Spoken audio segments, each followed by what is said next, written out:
Welcome to the Billable Mom podcast, led by attorney Cari Rincker, where we discuss working motherhood, but especially geared to professional mothers who are trying to juggle their time. Our time is precious, both at work and at home. We talk time management and productivity hacks, the struggles of being a working parent, and provide a community where other billable moms are also trying to calm the chaos 6 minutes at a time. Listen to stories of other working moms, but especially lawyer moms, navigate the waters balancing career and the ever-present demands of motherhood.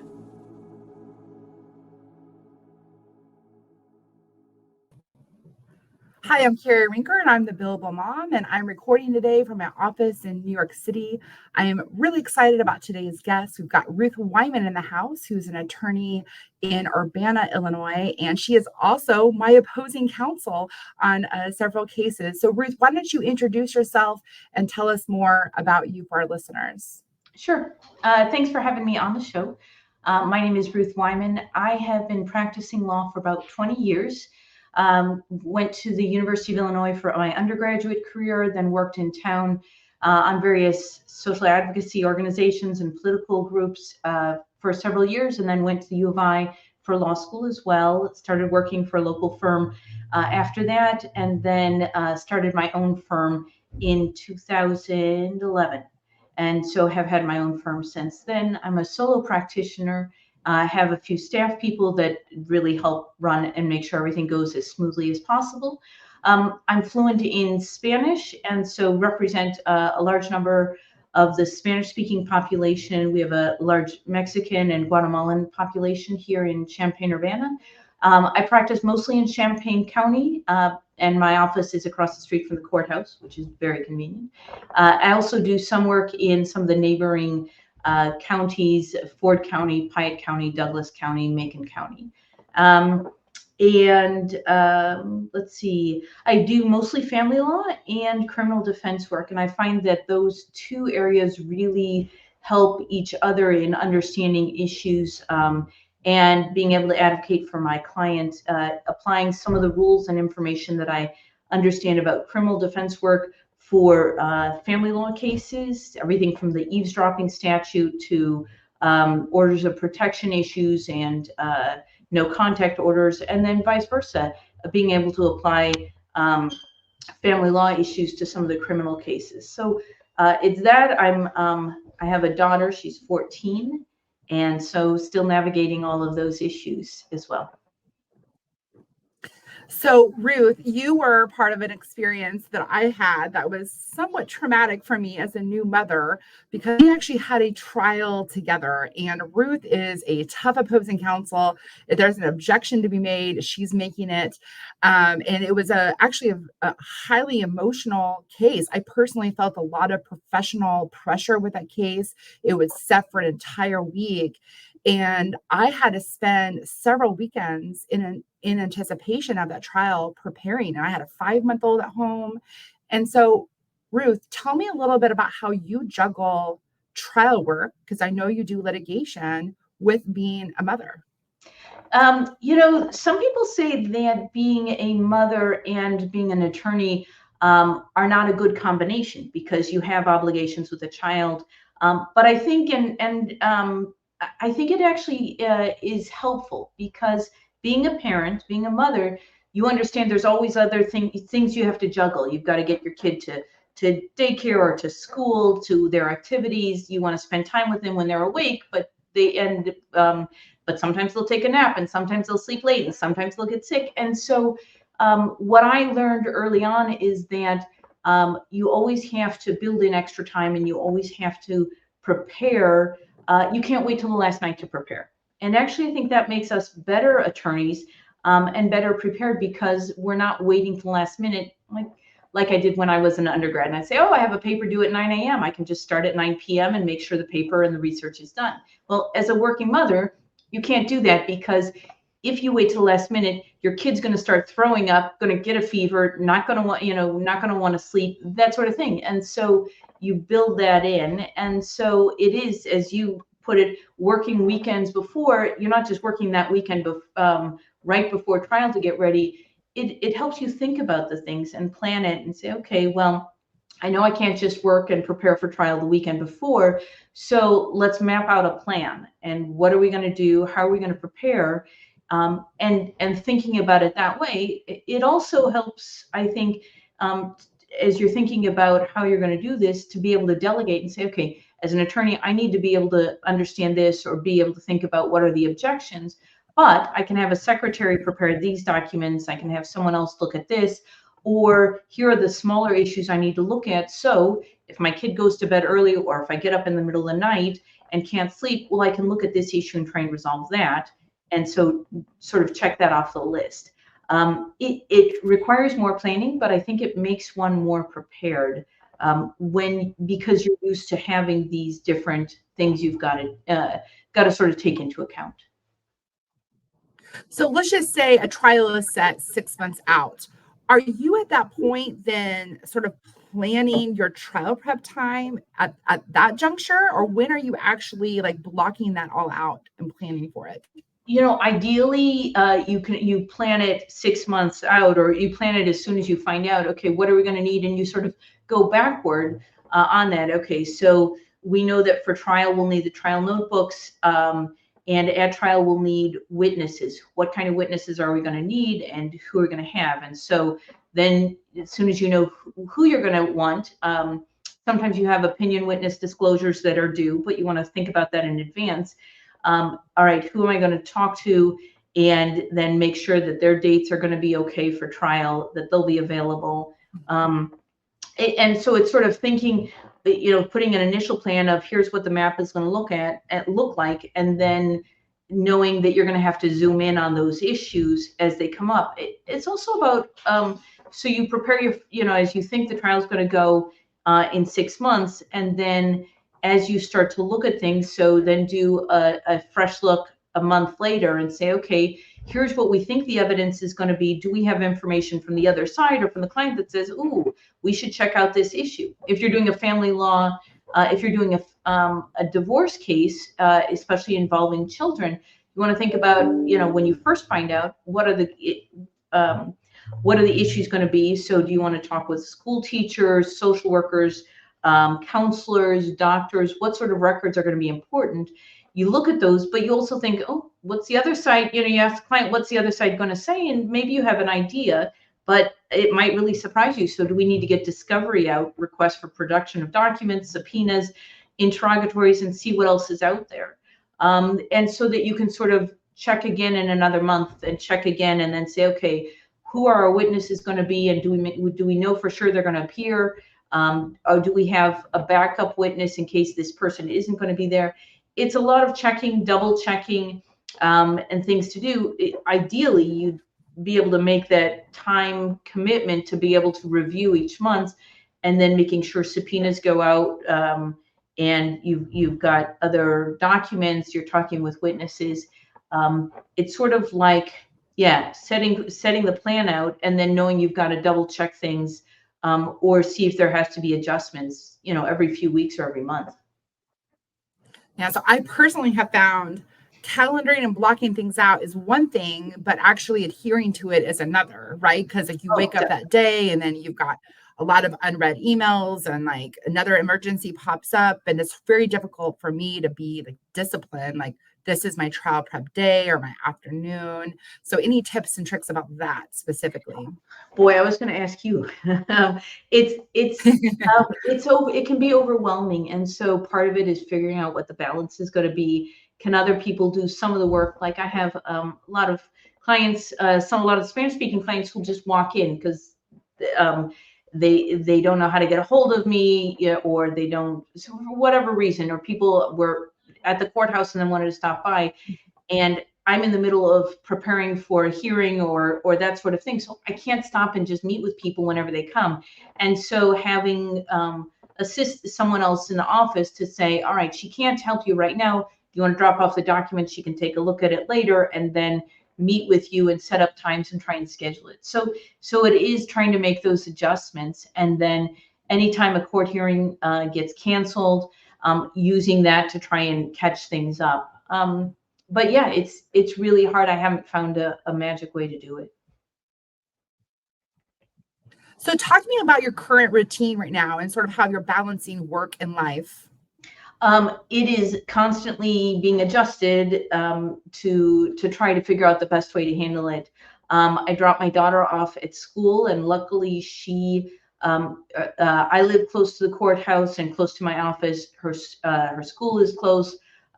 She's just over at the high school, and so I can drop her off, and then sometimes go home, sometimes walk the dog before going to work, but taking care of those things. And then if I have to go to another courthouse, like a half an hour away, usually the scheduling actually works out really well. So that's been very lucky to be able to do that.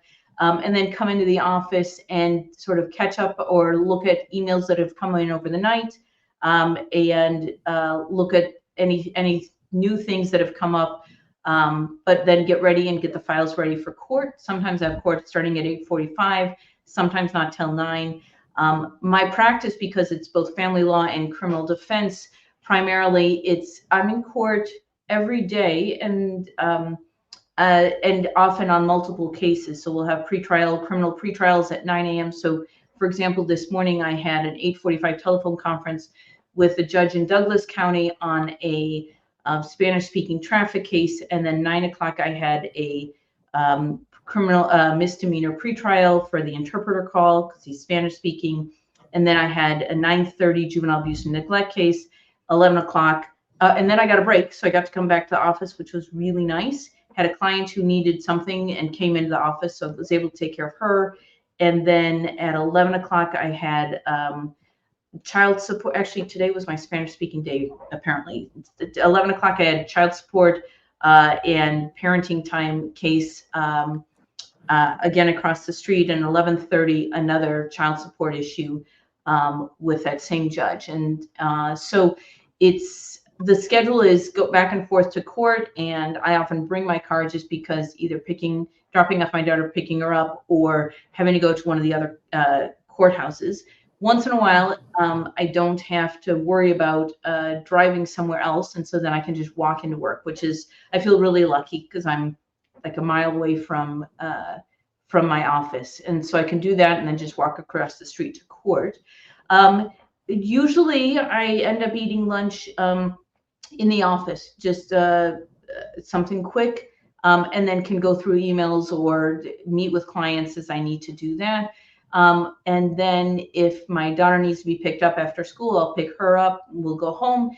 And if my teenager wants to hang out with me, that's great. Doesn't usually happen. So she'll hang out with her friends, and I'll just catch up on work until she's ready to do something else with me or needs me to drive her somewhere.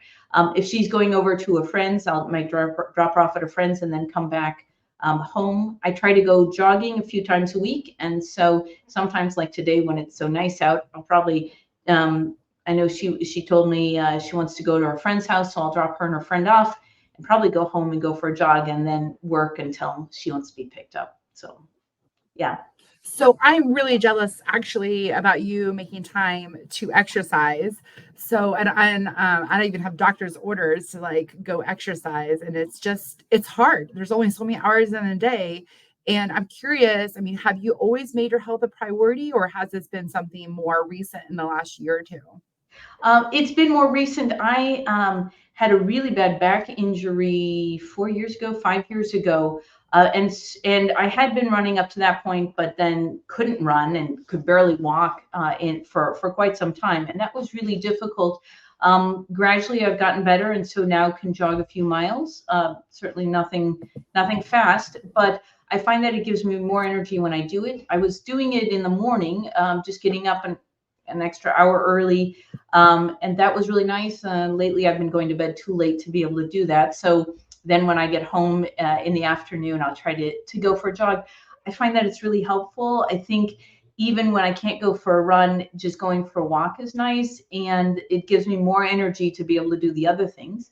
And I've even found, like on vacation, when I go for a walk, if I'm walking alone, I can usually talk with a client. So if I've got a message, the client needs to, has some issues, has some questions or concerns, if I'm walking on the beach, there's nothing that stops me from pulling out my cell phone and talking to the client and trying to ease their concerns while I'm trying to get to take care of myself as well. So something that I've been trying to do the last few years is in the beginning of the year around January. So I'm like blocking out my vacation days and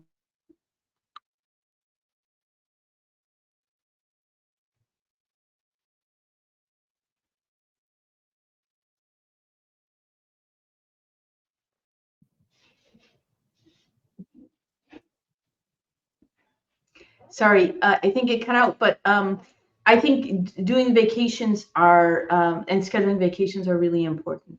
And I don't think we do that enough. There's always these deadlines that we have to meet, and clients who need to talk. There's never enough time in the day, in the week, in the month, in the year to address all of those issues. But if you don't address your own personal needs, you're going to get burnt out way too fast, and then you're not going to be able to help anyone, yourself, your family, and your clients. And so blocking that out, and trying to adhere to that. It doesn't mean that you can't do any work on vacation, but trying to schedule it out.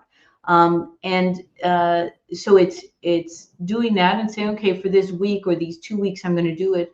I think is a good thing. I've been leaning more towards doing shorter vacations because I feel that that's not as overwhelming than when you come back. But taking a long weekend, especially if the courthouse is going to be closed, is really good. Usually then the schools are closed too, so your kid doesn't miss as much school. But doing that, it is tough though, because you then have to think about, because the clients aren't on vacation. They still need answers. They get much more anxious if they can't contact you. And one of the nice things that is much more that I see more today than when I started 20 years ago is the use of the cell phones, being able to get emails on your phone. And while that can be overwhelming because then you're always getting this information, it also allows you to travel and to be able to be connected when you want to be connected. And so there were times when I was on vacation last summer in Greece, and it was 10 o'clock at night, but it was 2 o'clock here. And so I could talk with clients and at least explain things, and here's the process, and look over and respond to some emails. And I do think that helps. Even small contacts of responding to some emails, a 6-minute phone call or something like that, just to explain what's going on, is helpful. With the pandemic and all the Zoom hearings that ensued with that, I was able to do a couple Zoom hearings when I was in Greece as well, I think. And so it allows attorneys and others to be able to go on vacation and to have their absence not noticed, I think, quite as much as it used to be.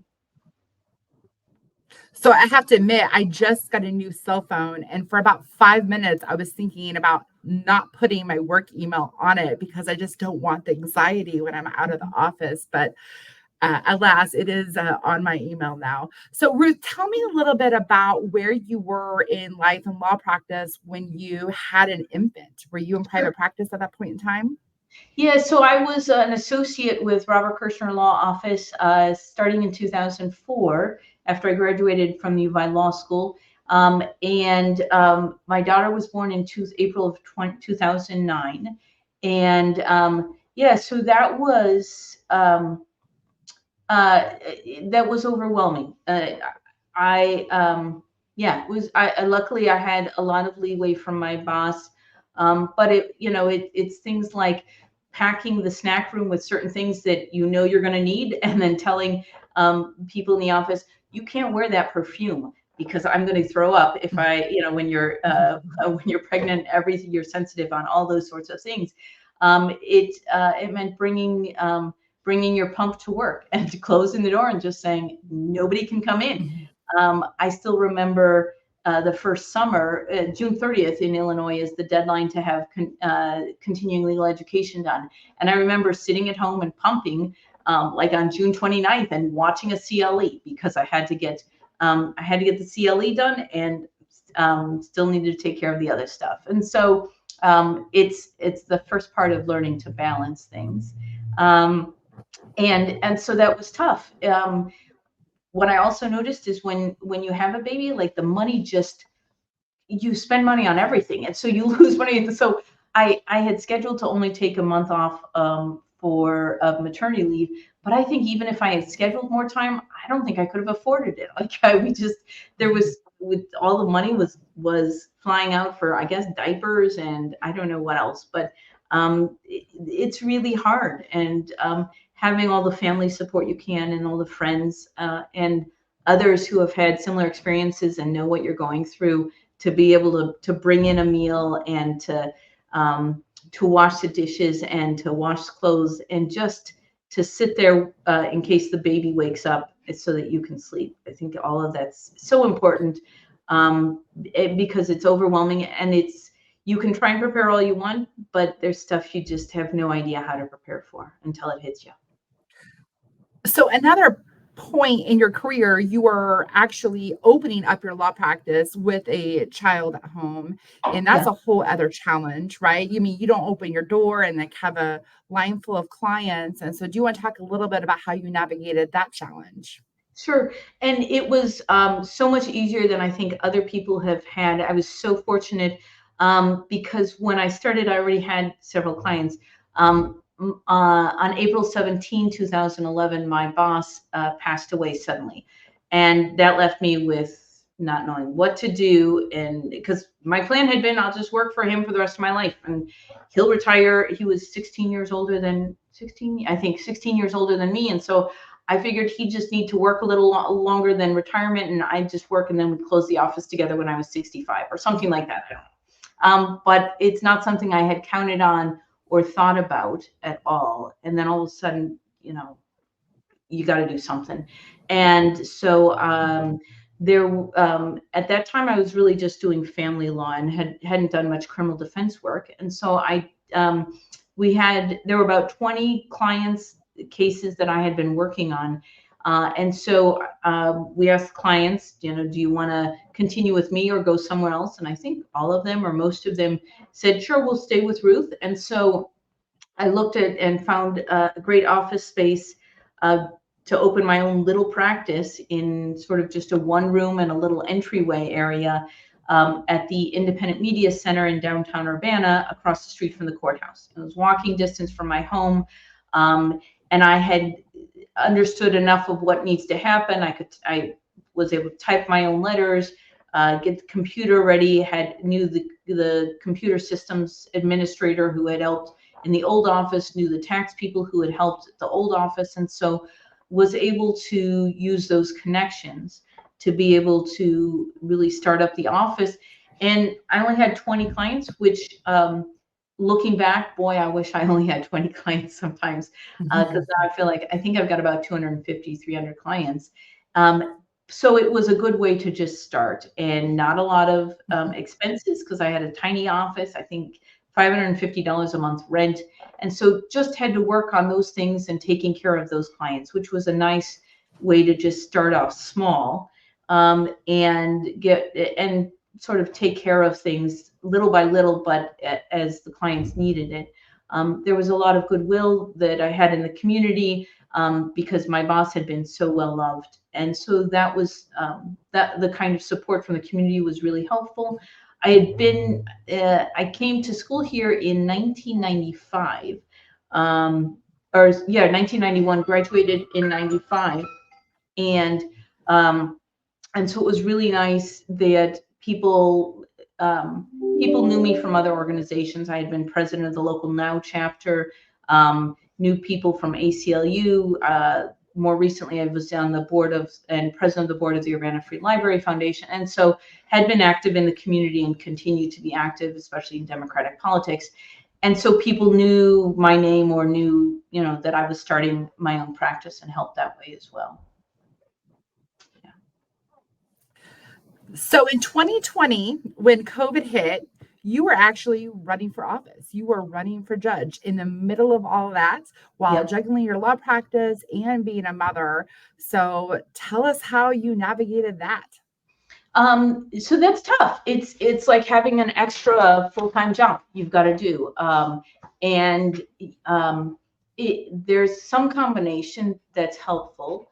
When you're running for judge, you're really promoting how and trying to promote what your skills are as an attorney. And so some of that going and talking to organizations and going door to door, you're promoting yourself and your ability to do this sort of and understand the law.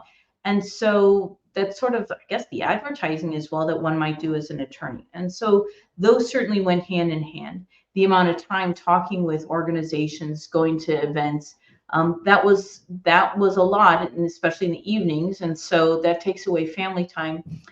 It was very sweet. My daughter would march in parades though with me, and I had a family who would come in. My sister, my twin sister lives in Alabama, and so she and her family came in for 4th of July. So it was really neat to have that support as well.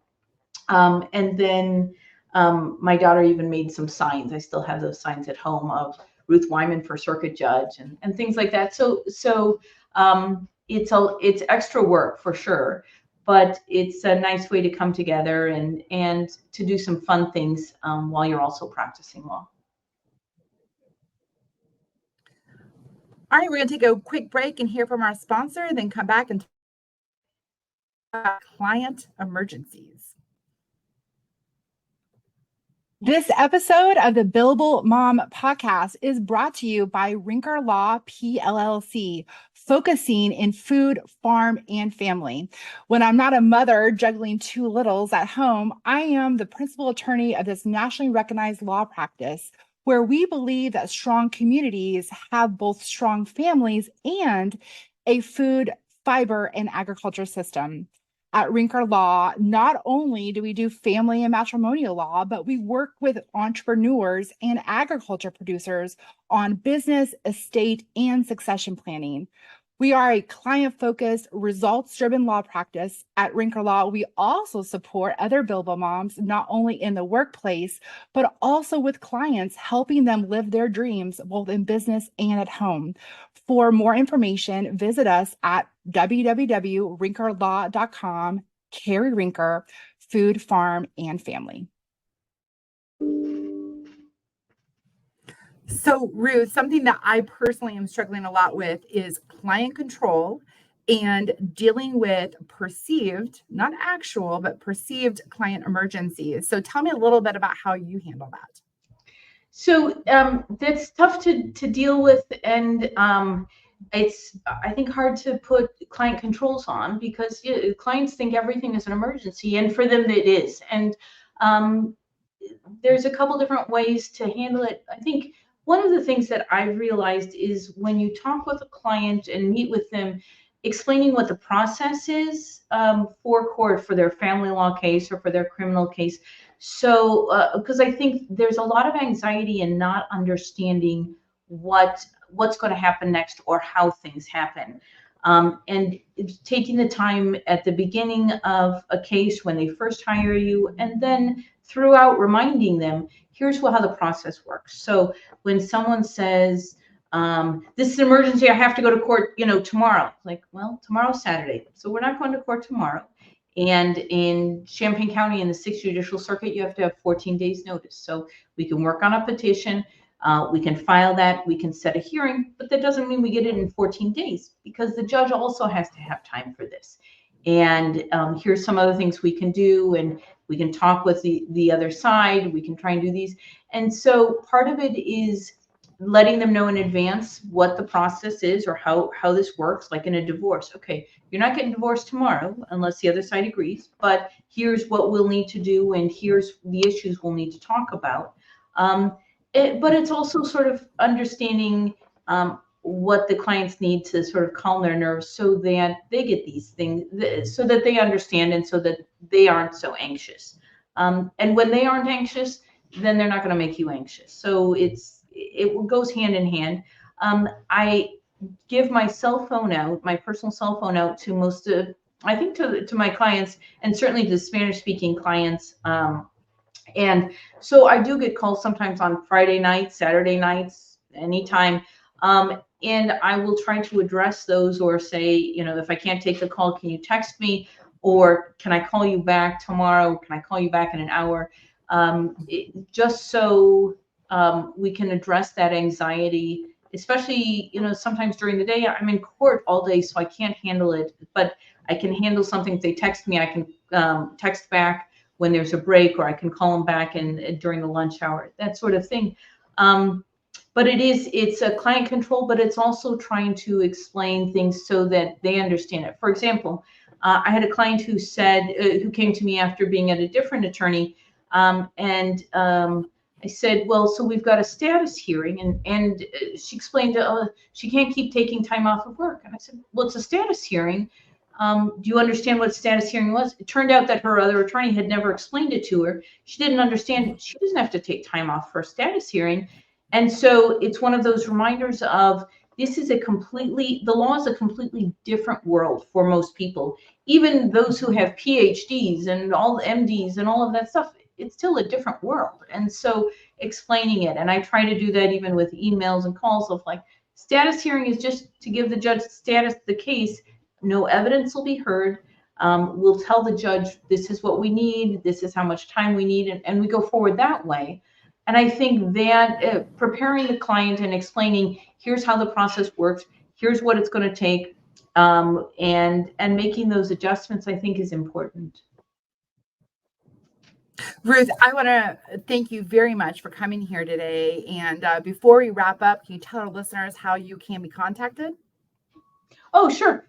So my website is www.ruthwymanlaw.com, RuthWymanlaw.com. You can always call our office, 217-239-1544. And as I said, I do family law, criminal defense. I find that those really work well hand in hand, and would be happy to talk with folks about any of their legal issues and see if we can help, and if not, refer them on to someone else. Thanks again. Thanks for having me. Thank you for listening to another episode of The Billable Mom. At The Billable Mom, we don't pretend to have the answers, but instead have all the questions. Please find us on social media and join the conversation at The Billable Mom on Instagram, Facebook, Twitter, X, Pinterest, and YouTube. We also have a Facebook group where like-minded billable moms find solidarity and provide a resource to one another. You can learn more about The Billable Mom and our picks for juggling work and motherhood at www.thebillablemom.com. You can also connect with Cari Rincker directly on social media at Cari Rincker. Until next time, let's calm the chaos 6 minutes at a time.